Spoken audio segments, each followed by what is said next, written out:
నమస్తే అండి, welcome to tree media devotion.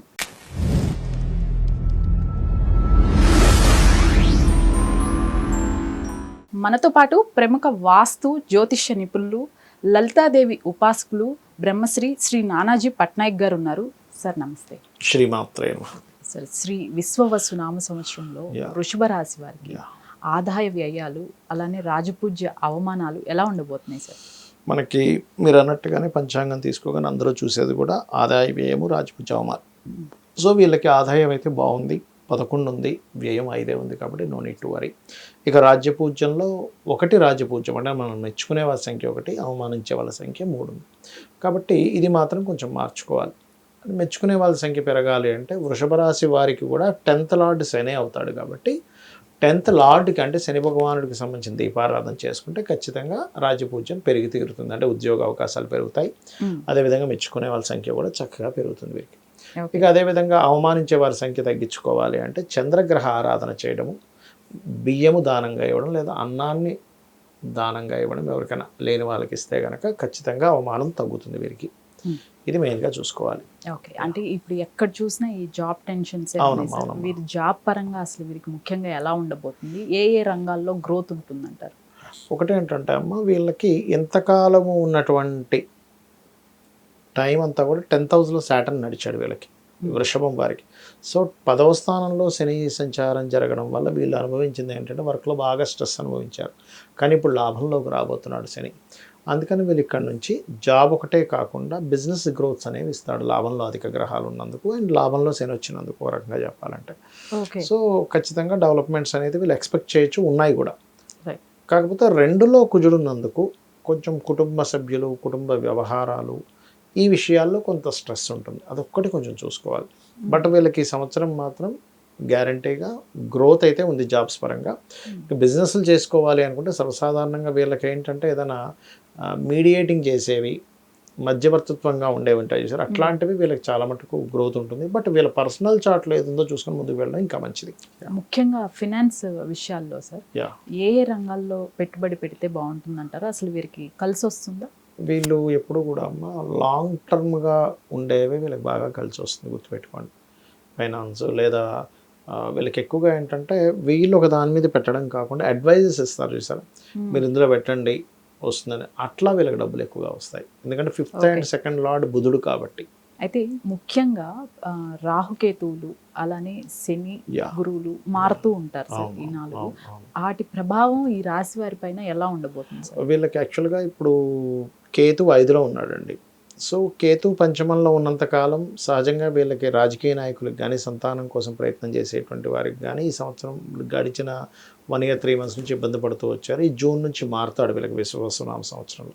So ఎప్పుడైతే మారుతాడో రాజకీయ నాయకులకి సంతాన సంబంధించిన విషయంలోనది మంచి ఫలితాలు ఇస్తాడు. అండ్ కొత్త థింకింగ్స్, ఇంతకుముందు చేసిన ప్రతి ఆలోచన రివర్స్ అయినటువంటిది ఇప్పుడు నుంచి బాగుంటుంది చెప్పాలంటే వృషభం వారికి, ఎప్పుడైతే కేతువు మారుతాడు.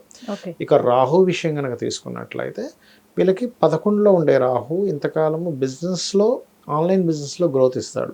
కానీ ఎప్పుడైతే దశమంలోకి వెళ్తాడో రాహు, విదేశీ ఉద్యోగ యోగాలు ఇస్తాడు ఇక్కడ. సో అది మంచిది.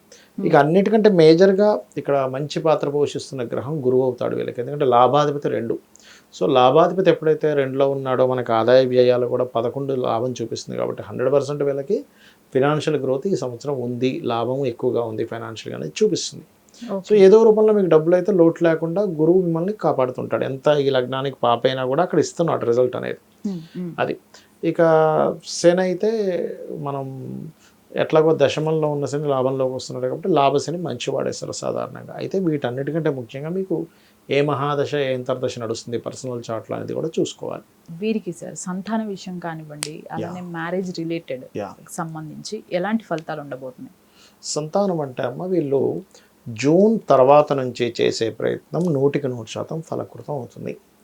అయితే ఎవరికైనా సంతానం లేదు అనుకునేటువంటి వారు దిగంబర శ్రీ పాదవల్లభ దిగంబర నామస్మరణ చేయడం చాలా మంచిది. లేదంటే జూన్ వరకు కాదు, ముందే మేము ప్రయత్నం చేస్తున్నాం అనుకునేటువంటి వారు ఉలవలు దానంగా ఇవ్వడం, గణపతి ఆరాధన చేసుకుంటే సంతాన సంబంధించిన విషయంలో పంచమంలో ఉన్నటువంటి సంతానం యొక్క ప్రభావం, సంతానం మీద చూపించే ప్రభావం తగ్గుతుంది. వీరికి ప్రాపర్టీస్ కొనుగోలు విషయాల్లో ఎలా ఉంటుంది సార్? చెప్తానమ్మా. ప్రాపర్టీస్ ఒకటి, ఇందాక మీరు మ్యారేజ్ కూడా అడిగారు. మ్యారేజ్ ఒకటి చూసుకుంటే కనుక కొంచెం వీళ్ళు మ్యారేజ్ విషయంలో కూడా కాస్త జూలై నుంచే బాగుందని చూపిస్తుంది మ్యారేజ్ విషయంలో కూడా. బట్ జూలైకి ముందు మాత్రం కుదుర్చుకోకపోవడం మంచిది. 7th లార్డ్ నీచి పొందుతున్నాడు కాబట్టి ఇక ప్రాపర్టీ విషయం కనుక చూసుకుంటే వీళ్ళు ప్రాపర్టీ ఏదైనా కానీ జూన్కు ముందే తీసుకోవడం మంచిది ప్రాపర్టీ. ఎందుకంటే జూన్ నుంచి ప్రాపర్టీ హౌస్లో కేతు వస్తున్నాడు. ఏమవుద్ది, మిస్టేక్ చేస్తారు. అంటే ఏదో లిటికేషన్లో ఉన్న ప్రాపర్టీ తీసుకోవడం, అర్రే ఎందుకు తీసుకున్నాను అనుకోవడం, తర్వాత దాన్ని తీద్దామంటే కుదరదు, అమ్ముదామంటే కుదరదు, ఇట్లాంటివి ఉంటాయి. కాబట్టి ముందే తీసుకోవాలి. అయినా ఎప్పుడైనా ప్రాపర్టీ తీసుకునేటప్పుడు ఫస్ట్ ఆఫ్ ఆల్ మీకు బాగుందా, మీ జీవిత భాగస్వామి పేరు మీద బాగుందా, లేదా పిల్లల పేర్ల మీద అయితే బాగుందా, జాతకంలో ఎవరిది బాగుందో చూసుకొని ఏ డైరెక్షన్ మీకు పనికి వస్తుందో చూసుకొని అలా తీసుకోవాలి ఎప్పుడు కూడా ప్రాపర్టీ అనేది. ఓకే, వీరికి ఆరోగ్యపరంగా ఎలా ఉండబోతుంది సార్? ఆరోగ్యపరంగా అంటే అండి ఇక్కడ పెద్ద అనారోగ్య సూచనలు అయితే ఏమి చూపించట్లేదు వీళ్ళకి. కాకపోతే వీళ్ళకి ఎప్పుడు వచ్చినా సరే అనారోగ్య సమస్యలు ఎట్లాంటివి వస్తాయంటే సెల్ లెవెల్లో ప్రాబ్లమ్స్ వచ్చేవి, లేకపోతే ఓవర్ ఫ్యాట్ అవ్వడం వల్ల, కొలెస్ట్రాల్ ఎక్కువ తినడం వల్ల ఇట్లాంటివి ఎక్కువగా వస్తాయి సర్వసాధారణంగా వీరికి.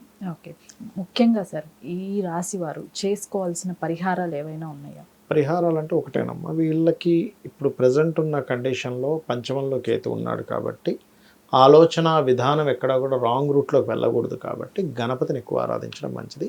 అండ్ విష్ణు ఆరాధన ఈజ్ బెస్ట్ వీళ్ళకి. ఒక 3 నెలల పాటు మాత్రం కాస్త కుజుడి దగ్గర కేతువు దగ్గర దీపారాధన కనుక చేసినట్లయితే విశ్వవసునామ సంవత్సరం ముందు తర్వాత కూడా ఒక 3 months కనుక చేసినట్లయితే వీళ్ళ లైఫ్ ప్యాటర్న్ ఏదైతే ఉందో ఒక కరెక్ట్ వేలో వెళ్ళడం జరుగుతుంది.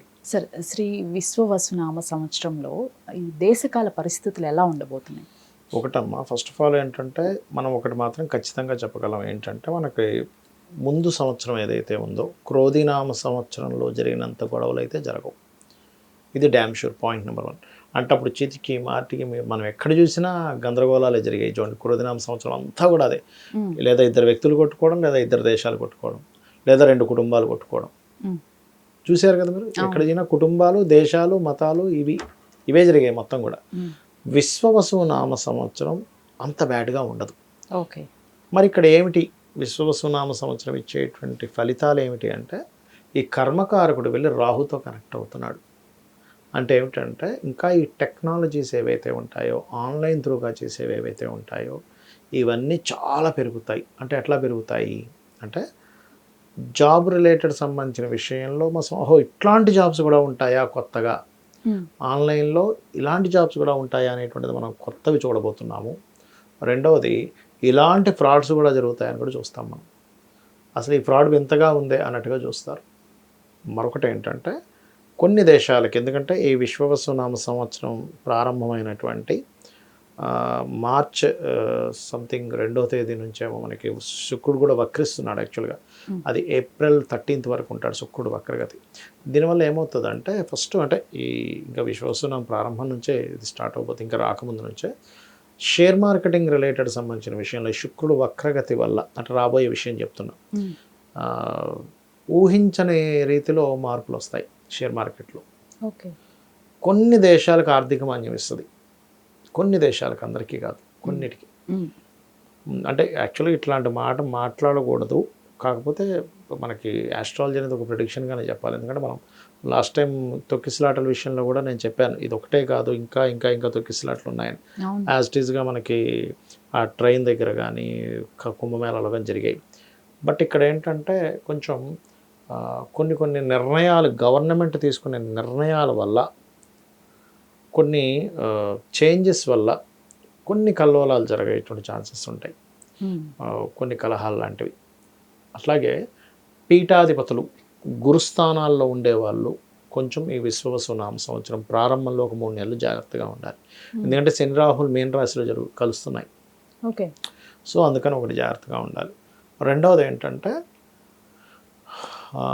ఇక్కడ పర్టికులర్గా కొన్ని రాజకీయ సంబంధంగా, అంటే ఏదైనా ఒక పార్టీల్లో కావచ్చు, పెద్ద హోదాలో ఉండేటువంటి ఒక రాజకీయ సంబంధించిన విషయాల్లో కావచ్చు, వాళ్ళు వైదొలిగింకోలు రావడం జరుగుతుంది. ఓకే, అదొకటి జరుగుతుంది. ఖచ్చితంగా మనకి చూడండి, ఇప్పుడు కొన్ని దేశాల్లో కొన్ని రాష్ట్రాలను విభజన జరుగుతుంది చూసారా, అట్లా విభజన కూడా జరుగుతుంది. సింహరాశిలో కేతువు వల్ల. ఇప్పుడు సార్ ఈ ఇయర్ స్టార్టింగ్ నుంచి చూస్తున్నాము, అంటే అమెరికా లాంటి పెద్ద దేశాలు మన వాళ్ళు విపరీతమైన గడ్డుకాలం ఎదుర్కొంటున్నారు.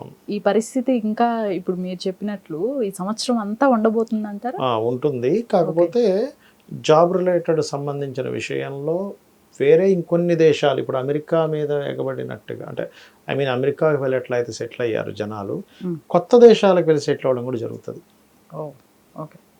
అమెరికానే కాకుండా ఇంకొంచెం వేరే వేరే దేశాలకి. ఇంతసేపు అందరికీ ఇప్పటివరకు ఎలా ఉంది మైండ్లో, ఏమనంటే అమెరికా వెళ్ళిపోతా అంటాడు. అమెరికా ఒకటే ఎక్కువగా వస్తుంది 90% ఆఫ్ పీపుల్కి. ఆస్ట్రేలియా ఉంటుంది, రకరకాల కెన్యా ఉంటుంది, కెనడా ఉంటుంది, రకరకాలు ఉంటాయి. కానీ ఎక్కువ 90% ఆఫ్ పీపుల్కి అమెరికా అంటుంటారు చూసారా.